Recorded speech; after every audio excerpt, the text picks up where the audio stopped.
Olá, senhoras e senhores, eu sou Bruno Fernandes, sejam bem-vindos a mais um vídeo. No vídeo de hoje vamos falar sobre o livro que é considerado uma das primeiras autobiografias escritas na história, que é justamente o livro Confissões de São Agostinho. Deixe um gostei já no vídeo, não é inscrito no canal e não quer perder mais nenhum conteúdo como esse, inscreva-se agora mesmo e torne-se o máximo apoiador para obter vantagens exclusivas, ter conhecimento dos meus projetos antes de todo mundo e também poder participar da votação de quem foi essa pessoa para eleger o cientista ou o pensador que vai ser a pessoa daquele mês, do quem foi essa pessoa. São Agostinho foi um dos principais filósofos e teólogos do início dos séculos do cristianismo. Ele nasceu no ano de 354 d.C. e faleceu no ano de 430 depois de Cristo. E nesse meio tempo ele publicou várias obras cujo tema central era justamente o cristianismo. A obra Confissões talvez seja o seu trabalho de maior renome, de maior impacto no Ocidente, pois trata-se de 13 livros e esses livros contam a sua trajetória, por isso que é uma autobiografia, porque ele está falando dele mesmo e de sua vida nesses 13 livros. Ele começa em sua infância, desde criança, e vai indo até a fase adulta. Nesse livro ele reflete e se arrepende de sua vida de pecador e suas ações morais. Começando pela infância, o São Agostinho ele reflete sobre suas próprias trajetórias no início da sua vida, que ele julgava que era um pecador, pois ele preferia ler literatura, ficção, outros livros do que as escrituras. E quando o Agostinho mais velho julga o Agostinho mais novo, ele acha que esse tipo de ação merecia castigo, merecia uma pena. Então ele está se julgando a sua infância, que na visão dele é uma infância cheia de pecados. Então Agostinho continua refletindo sobre a vida até que chega a fase de adolescência.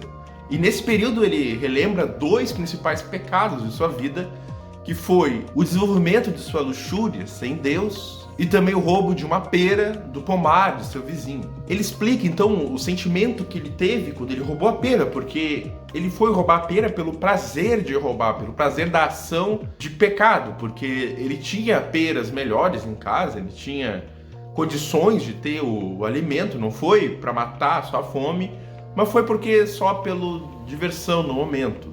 E ele reflete que ele não faria isso se não fosse pela companhia de seus amigos. Então ele começa a se ver que ele está no redor de companhias que são más influências para ele. Ele começa esses estudos de retórica em Cartago e desenvolve um amor pela sabedoria ao ser exposto ao Hortêncio de Cícero. Ele culpa seu orgulho por não ter fé nenhuma e ele busca encontrar suas verdades no maniqueísmo. Ao final desse trecho no livro, a sua mãe ela sonha que seu filho tinha se reconvertido. Lá pelos 19, 28 anos, ele então retorna à sua cidade para dar aulas de retórica e ele percebe que seu amigo próximo está muito doente. Então, seu amigo ele se converte para a religião católica e depois ele falece. Então, essa morte desse amigo deprime bastante o Agostinho, que começa a refletir sobre o amor de um amigo e o amor de Deus. E ele compara essas duas coisas e chega à conclusão que ele sofreu tanto e ficou tão deprimido assim pela falta de amor a Deus. Então, no cenário mais depressivo, as coisas que ele amava, que ele gostava, começa a sentir uma repulsa nessas coisas e ele começa a ficar amargurado, deprimido mesmo. Ele encerra esse trecho refletindo que suas escolhas de tentar encontrar uma verdade no maniqueísmo não trouxeram aquele conforto que ele queria, mas ao contrário das pessoas menos intelectuais que seguiam a doutrina católica, conseguiam encontrar esse conforto e ele não conseguiu. E ele começa então, nesse episódio, a começar a balançar um pouco para sua conversão.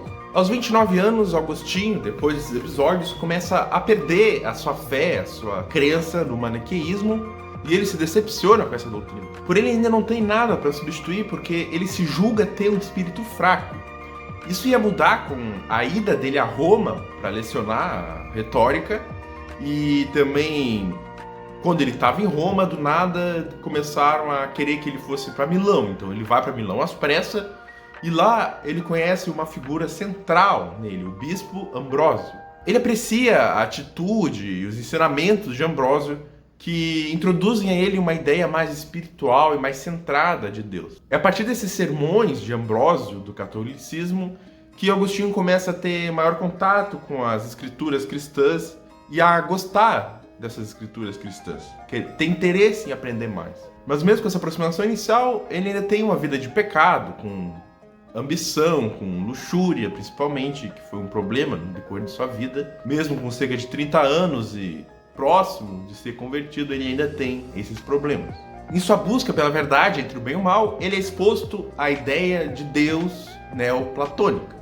O Agostinho não gosta dessa ideia porque eles acreditam na ideia de Deus sem a presença da figura de Jesus Cristo. Então, nos capítulos finais, ele descreve essa luta, essa constante luta contra a conversão. E então a gente tem um episódio que ele está refletindo em um jardim e ele escuta uma canção infantil de crianças que estavam próximas, pega e lê. Então ele pega o livro de São Paulo que ele estava lendo, lê Romanos 13, 13 e 14, e aí então ele conclui sua conversão finalmente.